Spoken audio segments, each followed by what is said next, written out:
இன்றைக்கு எம்.கே. ஃபைசி அவர்களை இவர்கள் கைது செய்திருக்கிறார்கள். யார் இந்த எம்.கே. ஃபைசி?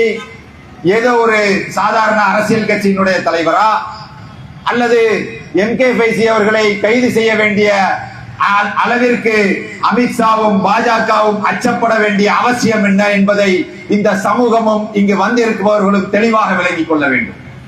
அன்பார்ந்தவர்களே, இந்த தேசம் எதிர்கொண்டிருக்கக்கூடிய மிகப்பெரிய ஆபத்து பயம். அந்த பயத்தில் இருந்து இந்த தேசத்தையும் ஒடுக்கப்பட்ட சிறுபான்மை முஸ்லிம் சமூகத்தையும் விடுதலை செய்து நம்பிக்கை அளிக்கக்கூடிய ஒரு மகத்தான மக்கள் தலைவர் தான் எஸ்டிபி கட்சியினுடைய எம்.கே. ஃபைசி அவர்கள் என்பதை விளங்கிக் கொள்ள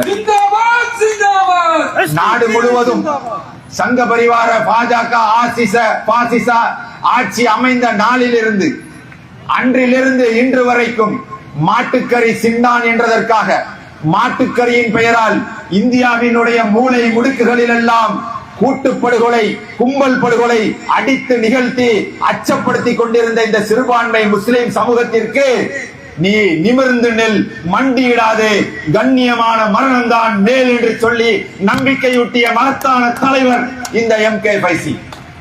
அது மட்டுமல்ல, இன்றைக்கு தேசம் முழுவதும் அரசியலில் இருந்தும் அதிகாரத்தில் இருந்தும் இந்த சிறுபான்மை முஸ்லிம் சமூகத்தை அகதியாக்கி அதிகாரம் இல்லாமல் அடிமையாக்க நினைக்கக்கூடிய ஆதிக்க சக்திகள் அத்துணை நபருக்கும் எதிராக அதிகாரம் பெறுவதுதான் அடிமைத்தனத்தில் இருந்து விடுதலைக்கான வழி என்று சொல்லி இந்தியா முழுவதும் இருக்கக்கூடிய ஒடுக்கப்பட்ட மக்களை தட்டி எழுப்பிய மகத்தான தலைவர் எங்கள் தலைவர் எம்.கே. ஃபைசி என்பதை நாம் மறந்துவிடக்கூடாது.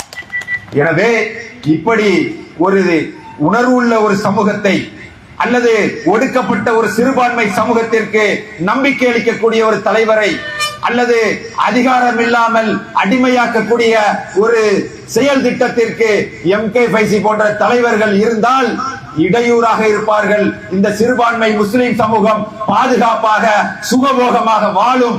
அந்த நம்பிக்கையை இந்த சமூகத்திற்கு, இந்த முஸ்லிம்களுக்கு ஏற்படுத்திவிடக் கூடாது, நம்பிக்கை அளித்துவிடக் கூடாது என்பதனுடைய உன்னதமான ஒரு நோக்கம்தான் இந்த பாஜக எம்.கே. ஃபைசி அவர்களை கைது செய்ததற்கான காரணம். இது அல்லாத வேற எந்த காரணமும் அல்ல. எம்.கே. ஃபைசி அவர்கள்